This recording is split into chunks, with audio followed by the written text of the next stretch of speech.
Bonjour à toutes et à tous. Alors, dans cette nouvelle vidéo, on s'intéresse à nouveau au diviseur de tension. Ce diviseur de tension, on l'a étudié dans une précédente vidéo, on a démontré l'expression. Je vous avais mis en garde sur le courant qui devait être le même dans l'ensemble de la maille.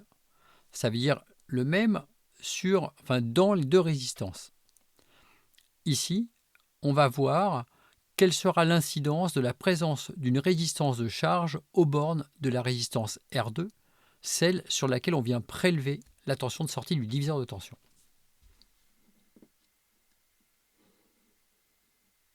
Bien alors d'abord, on s'intéresse au cahier des charges. Le cahier des charges ici, c'est de faire en sorte d'obtenir sur V2, la sortie du diviseur de tension, une tension qui soit égale à E sur 2.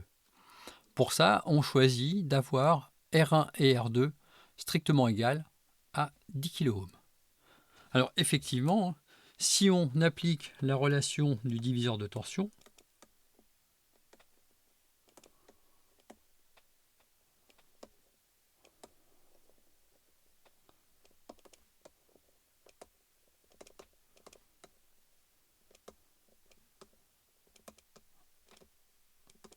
donc je vous rappelle que cette relation, elle doit être connue. Eh bien, on avait vu que la tension de sortie V2 pour ce diviseur de tension, c'était la résistance sur laquelle on prélevait la tension de sortie, ici R2, multipliée par la source de tension en entrée, divisée par la somme des résistances mises en série dans la structure du diviseur. Numériquement, ici, eh bien, on a R égale R1 égale R2. Je vais poser le fait que tout soit égal à R. Et par conséquent, V2 égale R fois E sur R plus R. C'est-à-dire RE sur 2R. Les R se simplifient. Il reste E sur 2. Bien, maintenant, il s'agit de voir comment se comporte le circuit si on vient mettre une troisième résistance aux bornes de R2. C'est donc l'objet de la figure que vous pouvez voir ici. Cette figure, on peut en dresser un schéma équivalent en remplaçant R2, R3, la structure R2 parallèle à R3, par une résistance équivalente. Donc ça, c'est quelque chose qu'on a déjà vu.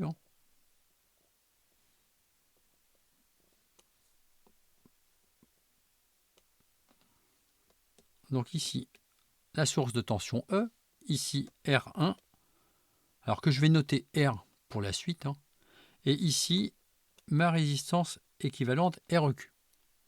Cette résistance équivalente REQ, on la calculera par la suite. Pour le moment, on fait apparaître les tensions comme ceci. Donc la résistance équivalente REQ, c'est la résistance équivalente de deux résistances en parallèle. Ici, R2 égale à R, puisqu'on choisit que ce soit toujours la valeur R. Donc R fois la résistance R3 que l'on met en parallèle sur R plus R3. Pour que les choses soient claires, on va marquer sur la figure que tout ça, c'est égal à R. On a choisi d'avoir deux résistances égales. Alors maintenant, si je veux connaître l'incidence de R3, eh bien ce qui peut être intéressant, c'est de calculer V2 en fonction de E avec ce nouveau schéma. Donc appliquons à nouveau le diviseur de tension avec ce schéma-là.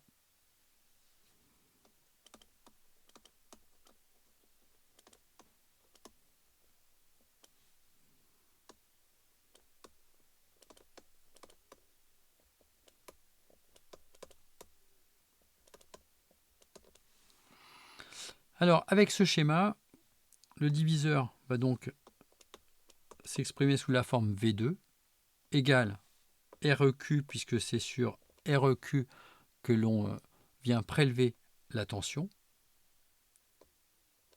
fois E, la tension d'entrée, sur R plus REQ.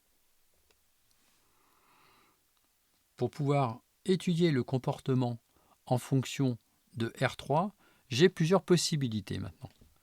Soit je fais plein d'applications numériques pour déterminer REQ dans différentes situations correspondant à différentes valeurs de R3, et ensuite je calcule V2. Soit je remplace l'expression de REQ dans V2, pour faire quelque chose de plus général. Et c'est ce que je vais choisir ici. Donc V2, si je remplace par l'expression de REQ, c'est donc R3 sur R plus R3 fois E sur R plus RR3 sur R plus R3. Bien, cette expression, je peux la simplifier. Pour la simplifier, je vais multiplier par R plus R3 au numérateur et au dénominateur.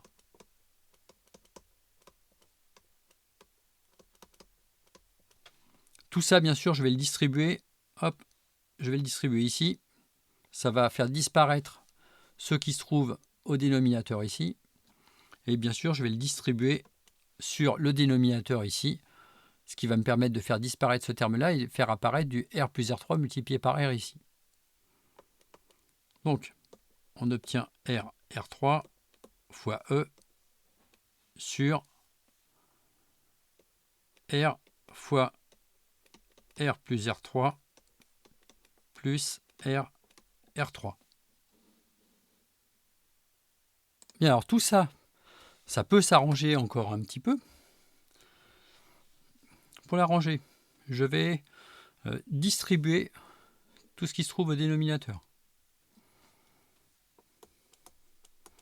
Donc V2, RR3, E sur R au carré, plus R fois... non. On va faire plus simple. On va commencer par diviser par R, numérateur et dénominateur. Pardon.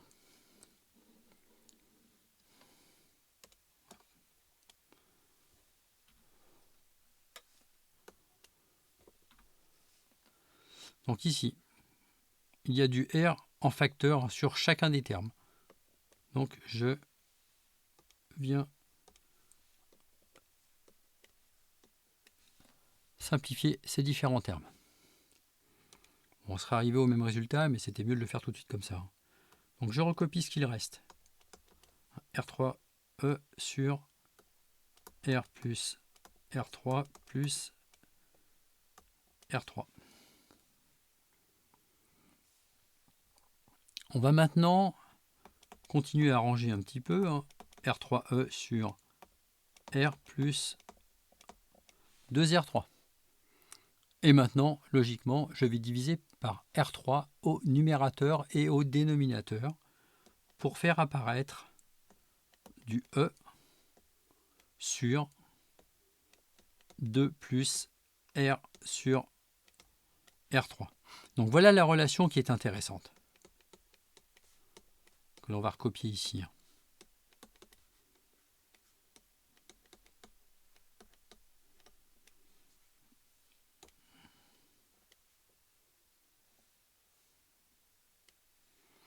Donc ce qui est intéressant sur cette relation, c'est qu'on constate une chose, c'est que si R3 est très grande par rapport à R divisé par R3, ça va être quelque chose de très petit et négligeable devant le 2.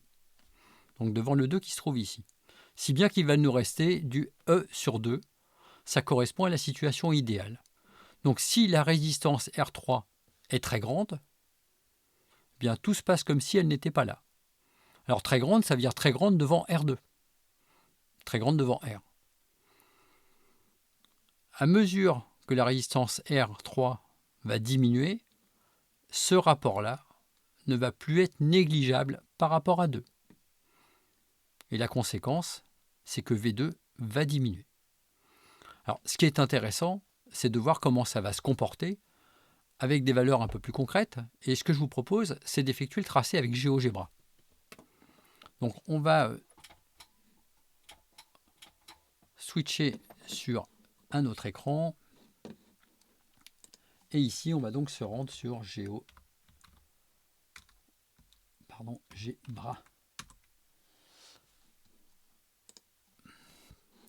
Bien, alors, on démarre la calculatrice graphique. Alors, cette calculatrice graphique, on va lui préciser une fonction f de R3 égale, donc à E, alors la valeur de E, je vous rappelle, c'est 10 volts, sur la valeur d'abord de 2, tout simplement, plus la valeur de R. Alors R, c'est 10 000, divisé par R3. Donc ça, c'est la fonction qu'on a déterminée tout à l'heure, ici.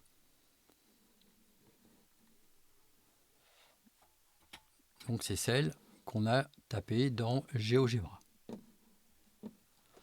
Alors pour pouvoir tracer quelque chose d'intéressant, il faut bien sûr personnaliser les axes ici. On va donc aller sur les propriétés. Alors ce qui correspond à X, c'est R3. Pour R3, je vais varier de 1 à de 0 jusqu'à 10 fois la valeur de R, c'est-à-dire 100 000, ou 1 exposant 5.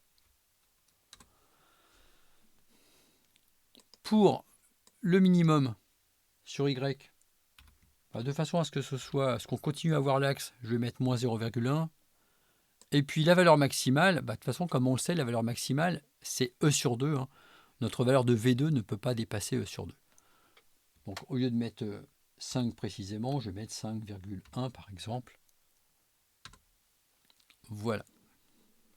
Alors on cache à nouveau les axes et voilà la caractéristique qu'on obtient.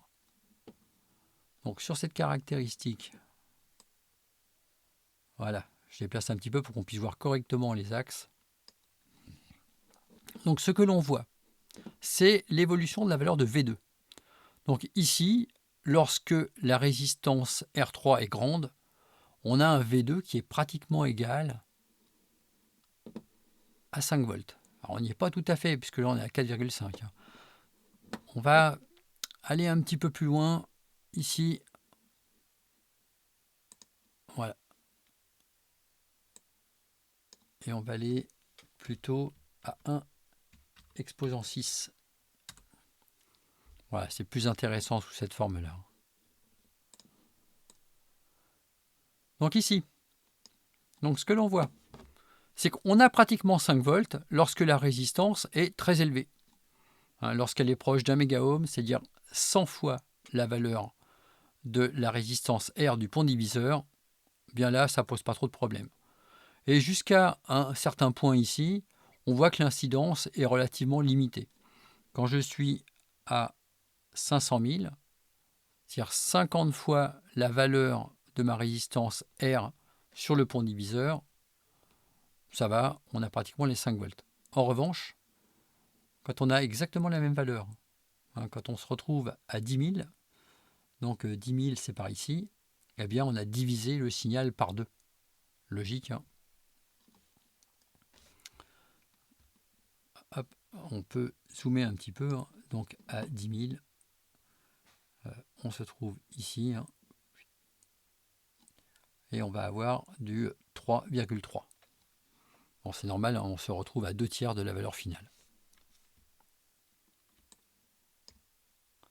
Donc voilà, tout ça pour montrer quelle est l'incidence donc de la présence d'une résistance en parallèle sur la résistance de sortie dans un diviseur de tension. Donc c'est possible, oui, mais il y a des conditions. Et les conditions, c'est d'avoir une résistance qui soit suffisamment élevée, une résistance de charge suffisamment élevée par rapport à la résistance sur laquelle on sort au niveau du diviseur de tension. Donc c'était l'objectif de cet exercice. Dans la prochaine vidéo, je vous propose une simulation qui va permettre de montrer les choses de façon un petit peu plus détaillée en étudiant l'évolution, cette fois-ci avec un simulateur. Ce ne sera pas très différent de ce qu'on voit là, mais simplement on pourra en plus visualiser l'évolution des courants. Donc ce sera intéressant de ce point de vue-là. Voilà, c'est la fin de cette vidéo qui proposait de montrer quelle était l'incidence d'une résistance de charge sur le diviseur de tension. Si vous avez apprécié, vous savez ce que vous pouvez faire. Vous pouvez mettre également des commentaires, vous abonner si ce n'est pas le cas. Vous pouvez également faire de la pub auprès de vos camarades de promo si vous êtes étudiant actuellement. Et bien sûr, on se retrouve pour d'autres vidéos très bientôt.